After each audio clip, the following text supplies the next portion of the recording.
Hi, it's Mike with AskTractorMike.com. Well, sometimes I get letters that are so simple, I'm like, well, I've probably got a video that covers that. And today I have a letter from a viewer that's wanting to know how to turn their bush hog on. And I'm looking back, I've got all kinds of videos where I've talked about PTO, I've talked about how to hook up a bush hog, I've talked about how to unhook a bush hog, really basic stuff. I don't think I've ever gone this basic. Just how do I turn it on? Let's get to the letter and we'll talk about PTO or power takeoff. And I'm going to go pretty in depth on this. If you're a novice tractor owner, watch it. If you've been around tractors a while, you might learn something. So let's get to the letter.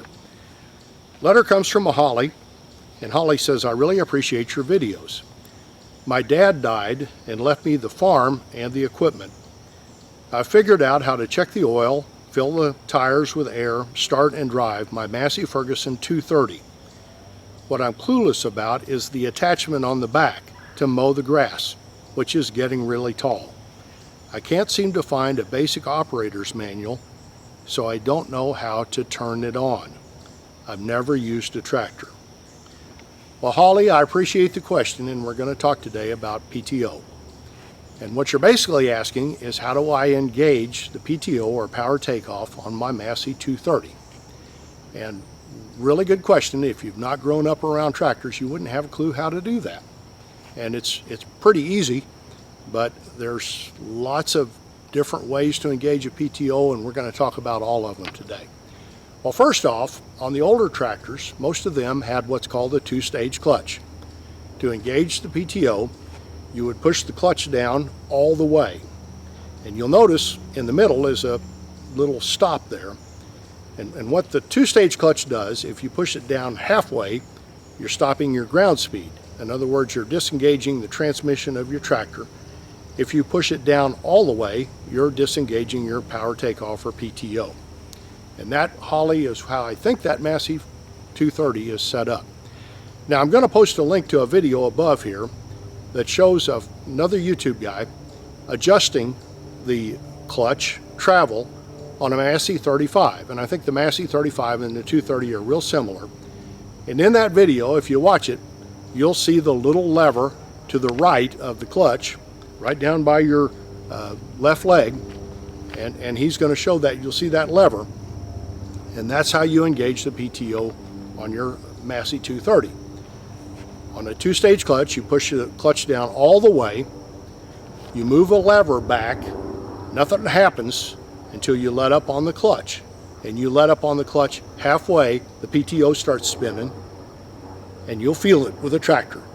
And then you let it up all the way. If you're in gear, off you go, and that's how you turn on your PTO. So that's on a two-stage clutch tractor. And there's a big advantage of a two-stage clutch equipped tractor.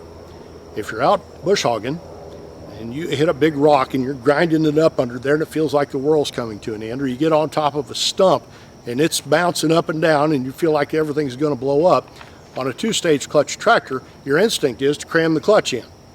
And if you cram the clutch in all the way down, it stops everything. I mean, there may be a little inertia, but it's going to disconnect the PTO so the tractor's not powering it anymore. So the rock falls to the ground, or you stop grinding up the stump. So that's what you've got, Holly. On the later tractors, somebody, I think it was maybe International, came out with an independent PTO. And on an independent PTO, you either throw a switch, if it's electric, or you just move a lever back. You don't have to touch a clutch, and your PTO starts spinning. And most of the modern tractors, if not all of the modern tractors that you buy today, have independent PTO. Now, I think OSHA requires that there be a two-step process to turn on your PTO. In other words, you're not just flipping a switch, because that way you could accidentally turn it on when you didn't mean to. Most of the switches you have to push down and move forward. If they've got a dial, you have to push it down and turn the dial to engage the PTO. On the levers, you have to move the lever out and then back to engage the PTO. But it's a two-step process on an independent PTO powered tractor. So that's what we have today, is independent PTO. I have a tractor my dad had that I inherited, a Massey 362 from 1994, and it was a two-stage tractor. And some of the Masseys of that era had two-stage available, but they were phasing it out. I think Massey was really about the last brand that moved away from a two-stage clutch. Some of the economy tractors of that era, small compact tractors, had a two-stage clutch. But most everything now is independent PTO. You throw the lever or you move the switch and you engage your PTO. So that's the basics. How do I turn on my bush hog? So Holly, in your situation, you've got a lever. It's not clearly marked. It's by your left leg when you're sitting on the tractor seat, and you push down the clutch all the way. You engage that lever. Now, at what RPM? If you're not used to engaging a PTO, do you do it at idle? Do you do it full rated engine speed? I like to do it somewhere in between. I usually engage my PTO at somewhere between 1100 and 13 or 1400 RPM, depending on the tractor. And you'll just have to experiment with that. If you engage it at idle, you bog the tractor, and it's really hard on the tractor as it gets those blades going on your cutter. If you engage it at full rated engine speed, it puts a lot of pressure on your drive line. So you want to experiment with that. But Holly, to answer your question, rev your engine up to, let's try 1200 RPM the first time. Push clutch all the way down, move that lever down by your left leg back, and then slowly let up on the clutch, and you're going to feel everything engaged. It's going to shake, but that's normal. It's the tractor trying to get the blades up and spinning.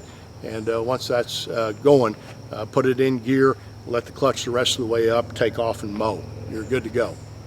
And I'm going to post a couple of videos at the end that show more basics on how to operate a bush hog, but we'll get that in a minute. So let's talk about your PTO shaft, that little stub shaft that comes out the back of the tractor. I want to go over some basics on it, and especially if you're new to tractors and you're running an older tractor, you need to watch this. The first PTO shafts were 1 1/8", and they had 6 splines. And the old N-series tractors, the very earliest ones, were 1 1/8". Today's tractors, all of them, the smaller tractors under 80 horsepower, are 1 3/8", 6 splined, and it's called 540 RPM PTO. So you've got a 6 splined PTO shaft that carries the torque load, and it's 1 3/8".